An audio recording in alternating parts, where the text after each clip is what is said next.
देश के प्रधानमंत्री लगातार अपने मन की बात करते रहते हैं, लेकिन दिल्ली के जंतर मंतर पर बैठे उन पहलवानों का क्या, उन बेटियों का क्या जिन्होंने देश का परचम, देश का मान सम्मान देश और विदेशों में लहराया, उस तिरंगे को मान और सम्मान से लहराया। लेकिन आज वही बेटियां दिल्ली के जंतर मंतर पर बैठ कर के न्याय की उम्मीद कर रही हैं, न्याय की गुहार लगा रही हैं। मैं आपको बता दूं कि विनेश फोगाट हो, चाहे साक्षी मलिक हो या पुनिया हो, तमाम ऐसे पहलवान जो ब्रजभूषण शरण सिंह हैं, जो कुश्ती संघ के अध्यक्ष हैं और बीजेपी से सांसद भी हैं, उनके खिलाफ दिल्ली के जंतर मंतर पर लगातार पिछले 5-6 दिनों से धरने पर बैठी हैं और मांग कर रही हैं कि उनके खिलाफ एफआईआर दर्ज हो और जो कार्रवाई हो उनके खिलाफ सख्त से सख्त कार्रवाई की जाए, क्योंकि ये मामला बहुत गंभीर है। उनका आरोप है कि उन्होंने बहुत सारी महिला पहलवानों का शोषण किया है, बहुत सारे और भी आरोप हैं। हालांकि इसके पहले भी वो लोग धरने पर बैठे थे, लेकिन 1 या 2 दिन बाद वो घर वापस लौट गए थे। क्या बातें हुई थी, क्या समझौता हुआ था, लेकिन इस बार लौटे हैं तो लगातार कह रहे हैं कि जो गलती हमने पिछली बार की थी वो गलती हम लोग दोहराएंगे नहीं। इस बार जब तक एफआईआर दर्ज नहीं होता है तब तक हम लोग घर नहीं जाएंगे। मामला हालांकि सुप्रीम कोर्ट पहुंच चुका है। इधर जब सांसद महोदय से बयान लिया गया, उनसे पूछा गया तो वो कहते हैं कि मामला अभी सुप्रीम कोर्ट में है और वहाँ का निर्णय का इंतज़ार रहेगा। लेकिन जिस तरह से इस देश में जिन बेटियों ने देश का मान सम्मान बढ़ाया है, आज वही अपने न्याय के लिए जिस तरह से गुहार लगा रही हैं, देशवासियों से अपील कर रही हैं, अलग अलग क्षेत्र के खिलाड़ियों से अपील कर रही हैं कि आप लोग आइए, हमारा साथ दीजिए, हमारे साथ आइए, क्योंकि हमने जब भी हमें मौका मिला हमने देश का परचम लहराया है, हमने देश का मान और सम्मान बढ़ाया है।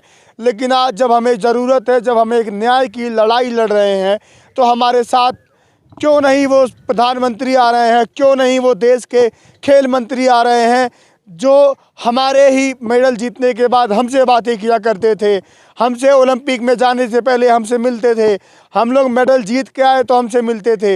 लेकिन क्यों आज वो देश का प्रधानमंत्री बिल्कुल चुप बैठा हुआ है, क्यों नहीं वो दिल्ली में बैठे हुए जंतर मंतर के पास उन खिलाड़ियों से मिलने जाता है देश का हमारे प्रधानमंत्री। बहुत सारे सवाल हैं, लेकिन अब आप लोग बताइए कि क्या देश के प्रधानमंत्री को उनके पास नहीं जाना चाहिए?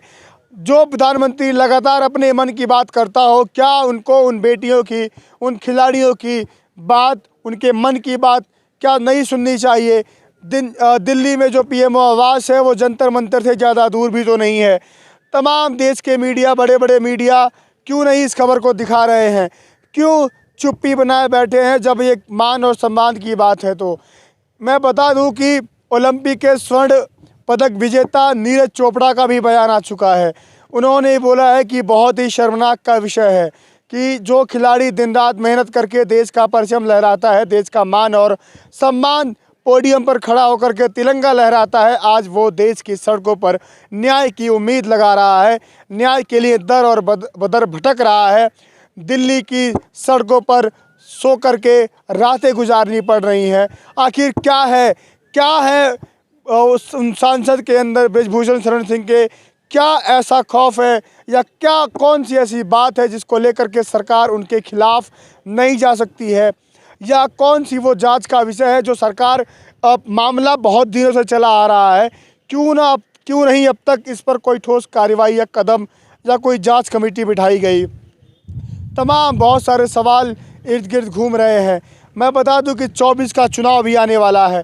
24 के चुनाव के पहले ये जो बड़ा मुद्दा आया है, क्योंकि हरियाणा में बहुत सारी जो खाप पंचायतें हैं, जो अलग अलग जाट समाज की खाप पंचायतें बोली जाती हैं, जैसे पंचायतों में बड़े बड़े निर्णय लिए जाते हैं, वो खाप पंचायतें भी अब पहलवानों के, महिला पहलवानों के समर्थन में आ गई हैं। हरियाणा में भी चुनाव होगा 24 के अंत में, उसके पहले 24 का चुनाव होगा लोकसभा का। ये नाराज़गी, जो जाट समाज की नाराज़गी है, वो मैं बता दूं कि बीजेपी को बहुत नुकसान पहुंचा सकती है अगर इसका कोई निर्णय नहीं निकलता है तो, क्योंकि हरियाणा में भी बीजेपी की सरकार है, वहाँ पर भी अच्छा खासा वोट बैंक है जाटों का। पश्चिम यूपी में है, पश्चिमी यूपी में भी बहुत भारी संख्या में जाट समुदाय रहते हैं। मुजफ्फरनगर को जाटों की राजधानी भी कही जाती है, वहाँ भी बहुत सारे ऐसे सांसद हैं बीजेपी के, संजीव बालियान हो, तमाम ऐसे सांसद हैं जो जाट समाज के बड़े नेता माने जाते हैं। कहाँ वो लोग हैं, क्योंकि जाट समाज लगातार अपील कर रहा है। हालांकि ये बात जाट समाज की अकेले नहीं है, क्योंकि ये मान सम्मान जो बात है, ये जो सारी चीज़ें चल रही हैं वो देश के बहन बेटियों के साथ है, उनके मान और सम्मान की लड़ाई है। आखिर वो सड़क पर उतरी हैं, उन्होंने लगातार ऐसा आरोप लगाया है कि शोषण हुआ है। तमाम ऐसी आरोप अगर वो लगा रही हैं तो कुछ सच्चाई होगी, या अगर जो भी चीज़ें हैं वो सुप्रीम कोर्ट के उसमें है, सुप्रीम कोर्ट माननीय सुप्रीम कोर्ट सर्वोच्च न्यायालय के अंदर में है, देखते क्या नतीजा आता है। लेकिन ऐसा क्यों नौबत आता है कि जो खिलाड़ी लगातार इतने दिनों संघर्ष करके देश का मान और सम्मान बढ़ाते हुए देश और विदेश में इतने मेडल जीतता है, कॉमनवेल्थ हो, ओलंपिक हो, तमाम जो राष्ट्रमंडल के खेल होते हैं उसमें इतनी गोल्ड मेडल जीत करके देश का सम्मान बढ़ाता है, तो उस समय जब जीत करके मेडल आता है तो यही देश के प्रधानमंत्री जाके उनसे मिलते हैं, डिनर पर बुलाते हैं, बातचीत करते हैं। लेकिन जब सही समय है, जिस वक्त उनको ज़रूरत है, कि जिस वक्त उन्हें प्रधानमंत्री की सपोर्ट की ज़रूरत है, तब प्रधानमंत्री क्यों नहीं उनको अपने आवाज़ से बुलाते हैं, बैठ के बातचीत करते हैं। ये बहुत सारे सवाल हैं। आप लोग क्या सोचते हैं, आप लोग की राय क्या है, कमेंट सेक्शन में देना मत भूलिएगा। मिलते हैं अगली वीडियो में, फ़िलहाल के लिए नमस्कार।